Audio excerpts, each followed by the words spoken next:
Во Скопје не се диша. Загадениот воздух урива рекорди, а белиот облак од смог што ја прави метрополата речиси невидлива е полн со ситни канцерогени честички, поради што квалитетот на воздухот е оценет како нездрав за вдишување. Додека деновиве Скопје е помеѓу првите на листата на најзагадени градови во Европа и во светот, граѓаните се по-песимисти дека нешто со загадувањето во главниот град во иднина ќе се промени.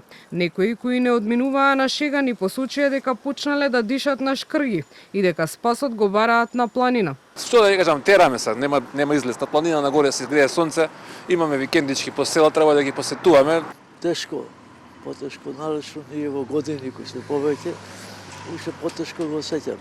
Секогаш носам маска, затоа што имам алергија, од хоп патам. Не функционирам, порано носев маска, сега веќе се предадов. Други пак за Канал 5 велат дека надлежните треба да обезбедат услови и подобар јавен превоз за да ги оставиме автомобилите дома. Трети сметаат дека и да имаме услови мора да тргнеме самите од себе и да ја промениме свеста. Спас има ли? Па сега, ако се ангажираат повеќе малку, ќе има нешто. А што треба да направат? Па, нешто со колината. Граѓаните секогаш исто мислат, ама џабе се што и да кажеме, џабе се. Треба човек да е самосвесен за своите постапки. Ако вдека се дојдени сите со автомобили, не може сите да дојдат со автомобили. Ако сака секој да отиде до пазаров, точно до тезгата со автомобил. Најзасигнати од загадениот воздух се најмалите кои се најкревки, додека грипот и респираторните инфекции ги полнат амбулантите, каде во просек секој ден се прегледуваат по околу 120 дечиња. Загадувањето одмогнува во процесот на лекување, велат од Институтот за белодробни заболувања кај деца Козле.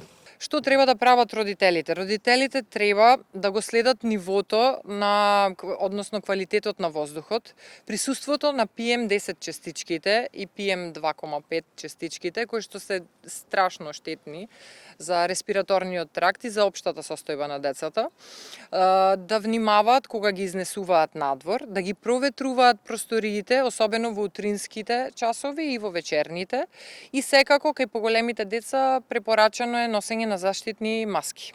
Откако два последователни дена прагот на загадувањето беше надминат, надлежните од Министерството за животна средина и градските власти дадоа мерки и препораки за загадувањето, а најавија и засилени инспекцијски надзори и забрана за движење на тешки товарни возила во утринските часови.